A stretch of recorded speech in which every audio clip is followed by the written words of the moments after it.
Hello दोस्तों, मैं आपका भाई ऋतिक स्वागत करता हूं आप सभी का आपके अपने YouTube channel agriculture on top knowledge में। तो मेरे प्यारे साथियों, आज हम आपके लिए लेकर आए हैं एग्रीकल्चर की जो सीरीज़ चल रही है। प्रैक्टिस सेट नंबर है आपका 6। किसके लिए है? UP triple S C AGT है, ये कृषि प्रावैधिक सहायक परीक्षा है, उनके लिए है। ठीक है, ये दोस्तों अगर आपको किसी प्रकार की जानकारी चाहिए तो आप इस दिए गए नंबर पर क्या हमें मैसेज कर सकते हैं। ठीक है, 9528 63 90 99 पर क्या हमें मैसेज कर सकते हैं। अगर आपको जो भी नोट्स चाहिए तो आप इस नंबर पे क्या ये मैसेज कर सकते हैं। ठीक है, इस नंबर पे दिए गए नंबर पर क्या मैसेज कर सकते हैं। जो ये PDF है, नोट्स वगैरह चाहिए तो आप इस नंबर पे क्या ये मैसेज करें। ठीक है, तो आप हमारे साथ जुड़ सकते हैं।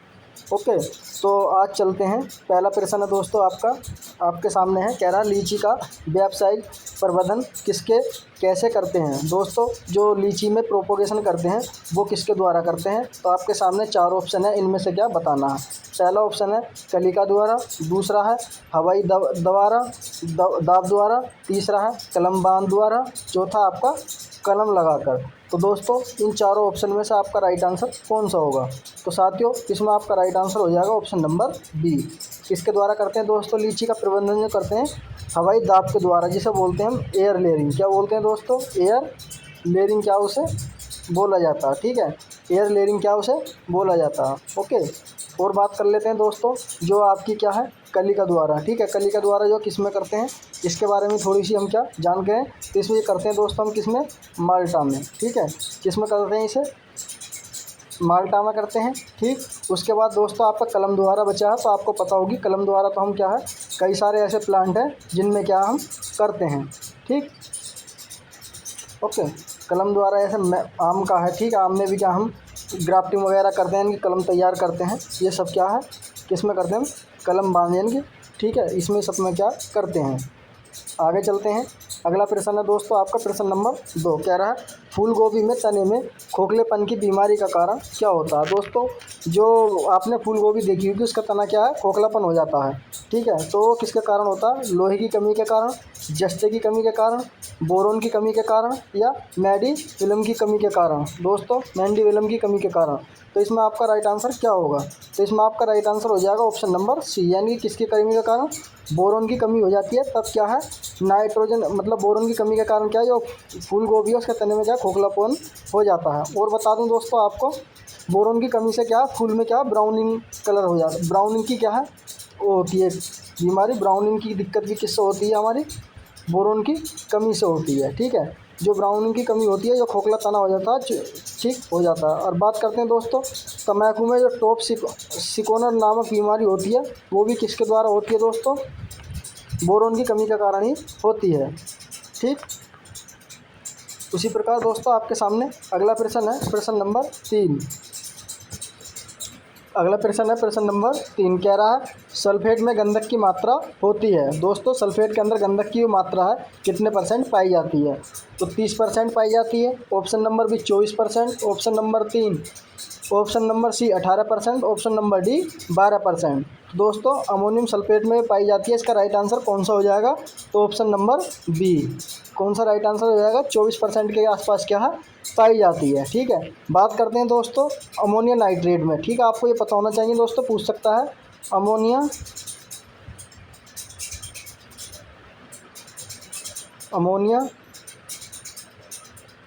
सल्फेट नाइट्रेट में दोस्तों कितने % पाई जाती है।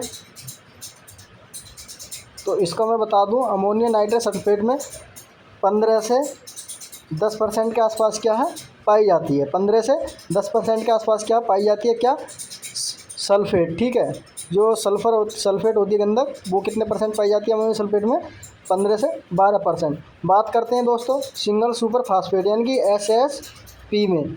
तो इसमें पाई जाती है दोस्तों कितने, 11%। कितने % पाई जाती है, इसमें पाई जाती है दोस्तों SSP में, सिंगल सुपर फास्फेट में 11% के आसपास क्या है पाई जाती है। बात करते हैं जिप्सम में।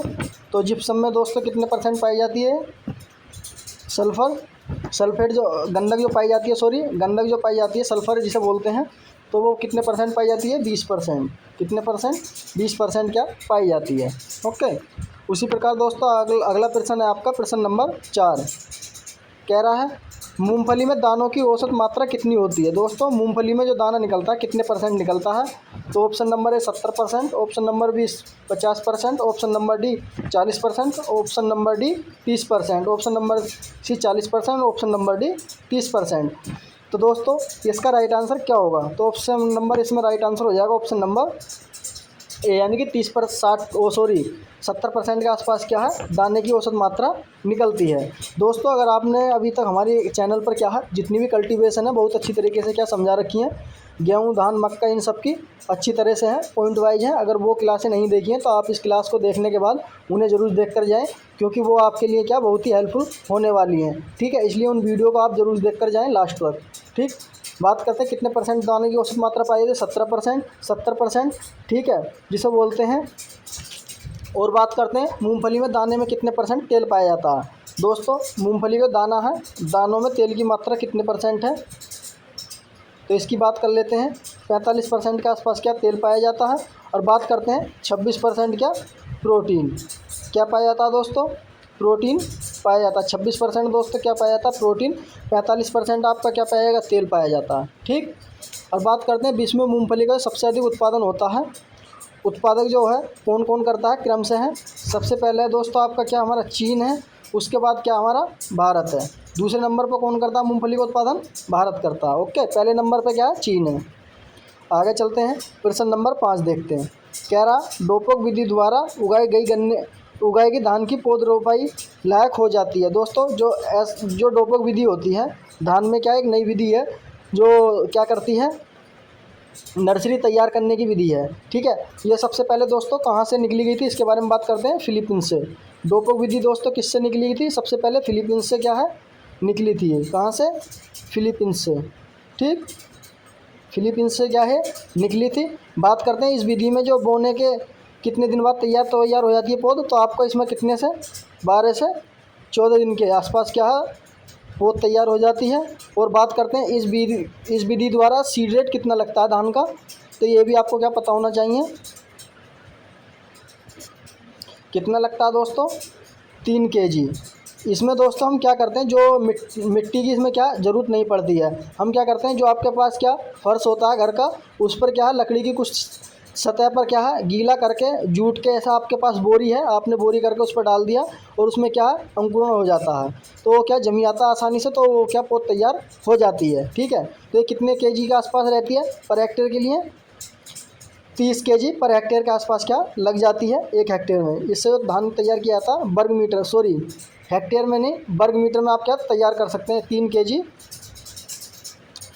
पर वर्ग मीटर के हिसाब से क्या आप तैयार कर सकते हैं पौध। ओके, तो इसमें दोस्तों आपको पता लग गया होगा, मैंने आपको बता दिया कितने दिन में, 12 से 14 दिन में क्या इसमें तैयार हो जाती है। तो इसमें राइट आंसर हो जाएगा आपका ऑप्शन नंबर ए, यानी कि 12 दिन में। कितने दिन में तैयार हो जाती है? ऑप्शन नंबर ए राइट आंसर हो जाएगा।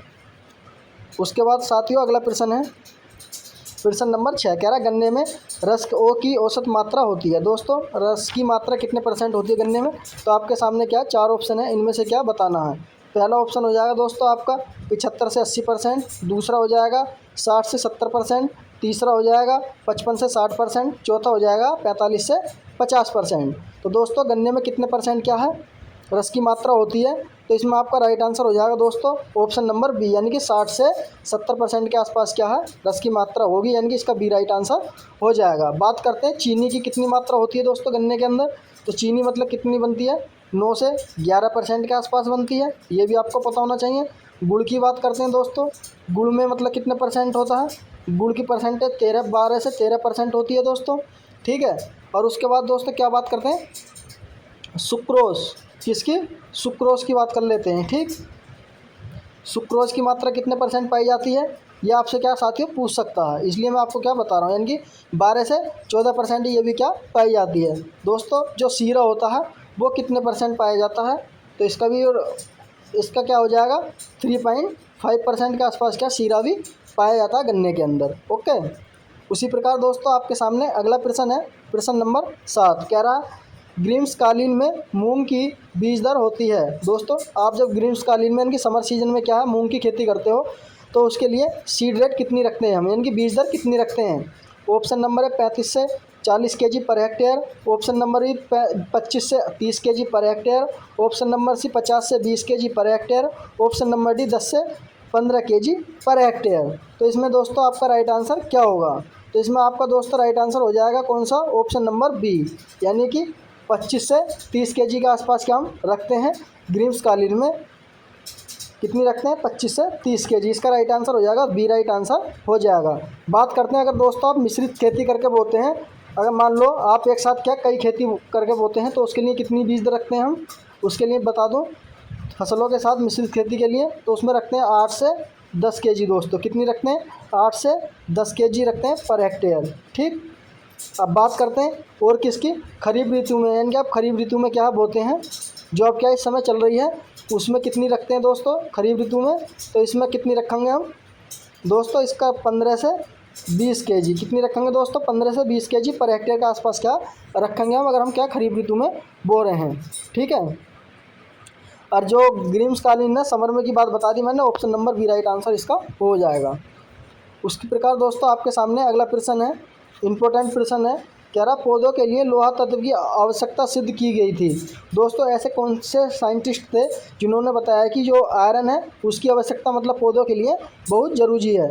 तो इसमें आपका राइट आंसर क्या होगा? तो पहला ऑप्शन हो जाएगा ई गाइड्स द्वारा, दूसरा हो जाएगा सी स्प्रेंगल द्वारा, तीसरा हो जाएगा के बैरिंगटन द्वारा, चौथा हो जाएगा सीवी लिपमैन द्वारा। तो दोस्तों इसमें आपका राइट आंसर क्या होगा? तो इसमें आपका राइट आंसर हो जाएगा ऑप्शन नंबर ए, यानी कि कौन किसके द्वारा? ग्रीस के द्वारा, यानी कि ई ग्रीस के द्वारा क्या है कराई गई थी। किसके द्वारा? ई ग्रीस के द्वारा क्या सिद्ध किया गया था? कब करा गया था दोस्तों? सन भी पता होना चाहिए, 1844 में करा गया था। ठीक है, किसके द्वारा? 1844 में क्या किया गया था। ठीक, आगे चलते हैं। प्रश्न नंबर 9, प्रश्न नंबर 9 है, कह रहा मक्के में अंतर प्रजाति वंशक्रमा के अनुसरण के लिए किस प्रकार का परागण प्रयोग करते हैं? तो आपके सामने 4 ऑप्शन है, इनमें से क्या बताना है? पहला हो जाएगा स्वपरागण जिसे बोलते हैं सेल्फ पोलिनेशन, दूसरा हो जाएगा परपरागण जिसे बोलते हैं दोस्तों हम क्रॉस पोलिनेशन। क्या बोलते हैं? क्रॉस पोलिनेशन बोलते हैं। चौथा हो जाएगा कली परागण, चौथा हो जाएगा सौदह शिव परागण। तो दोस्तों इसमें आपका राइट आंसर क्या होगा? तो option number D right answer हो जाएगा दोस्तों। इसमें क्या है, कौन सा? सौदर शिव परागण क्या है करते हैं। ओके, उसी प्रकार दोस्तों आपका अगला प्रश्न है, प्रश्न नंबर 10, कह रहा निम्न में किस प्रकार की विभिन्नता होने पर प्रभावकारी है? अनुवांशिकी की विभिन्नता होगी तब क्या है अलग हो जाता है। Option number A, option number B वातावरण के अनुसार, ऑप्शन नंबर सी अनुवांशिकी व वातावरण दोनों के अनुसार, ऑप्शन नंबर डी उपयुक्त में से कोई भी सत्य नहीं है। तो दोस्तों जब हम सिलेक्शन करते हैं वो किसके आधार पर क्या भिन्नता होती है, इनकी प्रभाव करता है, प्रभावकारी है। तो इसमें आपका राइट आंसर क्या होगा?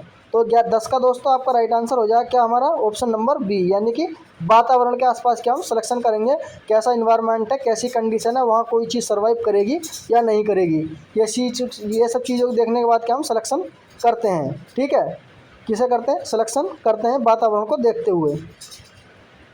अगला प्रश्न है, प्रश्न नंबर 11, कह रहा है भारत में सन 1970 में कपास की सबसे पहली प्रथम संकरण किस्म कौन सी थी? 12 लक्ष्मी, H4, सावित्री या गोदावरी? तो दोस्तों इन चारों ऑप्शन में से आपका राइट आंसर क्या होगा? तो इसमें राइट आंसर हो जाएगा ऑप्शन नंबर बी, यानी कि H4 जो ही वो कैसी वैरायटी थी? विश्व की सबसे प्रथम कपास की वैरायटी थी। विश्व की क्या है? पहली वैरायटी थी संकर, विश्व की भी थी दोस्तों। आपसे पूछ सकता है विश्व की पहली संकर वैरायटी कौन सी थी कपास की? तो वो कौन सी थी? H4, यानी कि H4 थी। और ये दोस्तों किसके द्वारा डेवलप करी गई थी? आपको कहाँ से निकाली गई थी इसके बारे में थोड़ी बात कर लेते हैं। तो डॉक्टर चंद्रकांत पटेल ने क्या है सन 1970 में डॉक्टर चंद्रकांत पटेल थे, एक साइंटिस्ट थे। उन्होंने क्या 1970 में गुजरात कृषि विश्वविद्यालय की यूनिवर्सिटी थी, वहाँ से क्या है निकाली थी कॉटन की। ठीक है, और बात करते हैं दोस्तों और जो वैरायटी है उनके बारे में। लक्ष्मी के बारे में, 12 लक्ष्मी के बारे में 1972 में क्या निकाली गई थी दोस्तों, ये भी क्या हमारी हाइब्रिड वैरायटी है। ठीक, बात करते हैं 1974 में। तो दोस्तों 1974 में कौन सी सुवीना किस्म थी 1974 में क्या है निकाली गई थी। ओके, अगला प्रश्न है दोस्तों प्रश्न नंबर 12। कौन सा है? प्रश्न नंबर 12 कह रहा है अलेक्जेंडर 1928 में एक्सरे किरणों और रेडियम से निम्नलिखित के विकिरण करने पर उत्परिवर्तित प्रतीत होने के प्रभाव की खोज की थी। तो आपके सामने 4 ऑप्शन है, इनमें से क्या बताना? पहला फल मक्खी, दूसरा है जौ, तीसरा है मटर, चौथा आपका न्यूरोस्पोरा। तो दोस्तों इसमें आपका राइट आंसर क्या होगा 12 का? तो इसमें राइट आंसर हो जाएगा ऑप्शन नंबर बी, यानी कि जौ में। किसमें? जौ में क्या है? सबसे पहले उन्होंने क्या है उत्परिवर्तन की किरणें क्या है इनकी म्यूटेशन का इंट्रोड्यूस किया था। म्यूटेशन शब्द दोस्तों सबसे पहले किसने दिया था? मैंने आपको बता दिया था कि पहली इससे पिछली क्लासों में। तो किसने दिया था? हुगो ने दिया था। किसने दिया था? हुगो डी ब्रेजिन ने क्या दिया था? कब दिया था? 1900 में क्या है दिया था। ठीक, आगे चलते हैं। प्रश्न नंबर 13। कौन सा? प्रश्न नंबर 13 कह रहा है प्याज में प्रमाणित बीज उत्पन्न करने के लिए पृथक्करण दूरी कितनी रखते हैं? दोस्तों आइसोलेशन डिस्टेंस हम कितनी रखते हैं अगर हम क्या सीड प्रोडक्शन करना चाह रहे हैं? तो आपके सामने 4 ऑप्शन है। सर्टिफाइड सीड की बात करिए दोस्तों, इसमें प्रमाणित बीज की, यानी कि ना कि ब्रीडर की। तो इसमें बात करिए किसकी दोस्तों? सर्टिफाइड बीज की क्या बात करी है इस ऑप्शन के अंदर? तो इसमें आपका राइट आंसर क्या होगा? तो इसमें दोस्तों पहला 100 मीटर, दूसरा 300 मीटर, चौथा 500 मीटर, तीसरा 500 मीटर, चौथा आपका 800 मीटर। तो दोस्तों 13 का राइट आंसर क्या होगा? तो इसमें दोस्तों आपका राइट आंसर हो जाएगा ऑप्शन नंबर सी। कौन सा हो जाएगा दोस्तों? Option number C right answer हो जाएगा। नहीं, 500 मीटर के आसपास क्या हम रखते हैं सर्टिफिकेट जो सर्टिफाइड सीड होता है उसके लिए पृथक्करण दूरी जिसे बोलते हैं आइसोलेशन डिस्टेंस। ठीक है दोस्तों, बात कर लेते हैं हम प्याज की। प्याज की भी दोस्तों आपको पता होना चाहिए। अगर आधारीय बीज है तो फाउंडेशन बीज जिसे बोलते हैं हम, तो उसके लिए 1000 रखते हैं। अगर आप सर्टिफाइड सीड बो रहे हैं तो 500 के आसपास क्या उसकी मीटर के आसपास क्या दूरी रखते हैं। ठीक है, और उसी प्रकार दोस्तों ये वाला ऑप्शन देख लेते हैं। 800 मीटर किसके लिए रखते हैं? तो ये रखते हैं हम दोस्तों गाजर के लिए। किसके लिए रखते हैं? गाजर के लिए रखते हैं। ठीक है साथियों, कपास के लिए बात कर लेते हैं। अभी पीछे गया था, कपास की बात करते हैं। तो कपास के लिए कितनी रखते हैं? 50 × 50 के आसपास मीटर के आसपास क्या रखते हैं, यानी कि फाउंडेशन सीड के लिए भी और सर्टिफाइड सीड के लिए क्या बराबर रखते हैं। ओके, उसी प्रकार दोस्तों आपके सामने अगला प्रश्न है 14 कह रहा है इन ब्रीडिंग लाइन को मिश्रित शक्ति की परीक्षण करने के लिए किस प्रकार के प्रयोग में लाए जाते हैं? तो ऑप्शन नंबर है test cross, option number B back cross, option number C top cross, option number D wide cross. तो आपका दोस्तों इसमें 14 में से आपका राइट आंसर क्या होगा? तो ऑप्शन नंबर सी, यानी कि टॉप क्रॉस क्या राइट आंसर हो जाएगा। ओके, आगे चलते हैं। अगला प्रश्न है दोस्तों प्रश्न नंबर 15 कह रहा उत्परिवर्तन प्रजनन विधि से भारत में विकसित धान्य फसल की प्रजाति है। तो आपके सामने 4 ऑप्शन है, इनमें से क्या बताना है कौन सी है जो उत्परिवर्तन से क्या प्रजनन विधि से क्या भारत में विकसित धान की प्रजाति है? तो Sonalika, option number B Jagannath, option number C Kiran, option number D Savita. तो इसमें आपका राइट आंसर क्या होगा? तो ऑप्शन नंबर बी, यानी कि जगन्नाथ। कौन सी है? जगन्नाथ राइट आंसर हो जाएगा, इनकी बी कौन सी है? जगन्नाथ। अगर दोस्तों आपको नहीं मिलती हैं तो और भी कौन कौन सी वैरायटी है उनके बारे में थोड़ी हम बात कर लेते हैं। तो कौन सी है आपकी?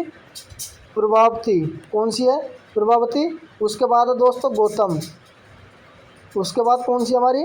गौतम है। फिर उसके बाद कौन सी है? CNM 6 है, 20 है दोस्तों, 25 है और 31 भी है। ठीक है, ये सब क्या हमारी म्यूटेशन ब्रीड के द्वारा क्या है तैयार करी गई है। किसके द्वारा? म्यूटेशन ब्रीडिंग के द्वारा क्या तैयार करी गई है। इंपॉर्टेंट पॉइंट है दोस्तों, आपसे पूछ सकता है इसके बारे में भी। ठीक, तो थैंक यू दोस्तों। आई होप, मुझे उम्मीद है कि आपको ये क्लास क्या पसंद आई होगी। आज का जो प्रैक्टिस सेट था साथियों हमारा कौन सा था मैं आपको बता दूं। प्रैक्टिस सेट नंबर कौन सा था साथियों? हमारा 6ठा था। ठीक है, अगर दोस्तों आपको ये सब क्या नोट्स चाहिए तो आप दिए गए नंबर पे भी कॉन्टैक्ट कर सकते हैं और क्या है नोट्स आप पा सकते हैं। तो दोस्तों कमेंट करके बताएं आपको हमारी वीडियो कैसी लगी। अगर आप दोस्तों चैनल पर पहली बार आए हैं तो प्लीज़ चैनल को सब्सक्राइब करना और वीडियो को लाइक और शेयर करना ना भूलें। तो जय हिंद दोस्तों, मिलते हैं इसी प्रकार की अगली वीडियो में। तब तक के लिए इजाज़त दें, धन्यवाद।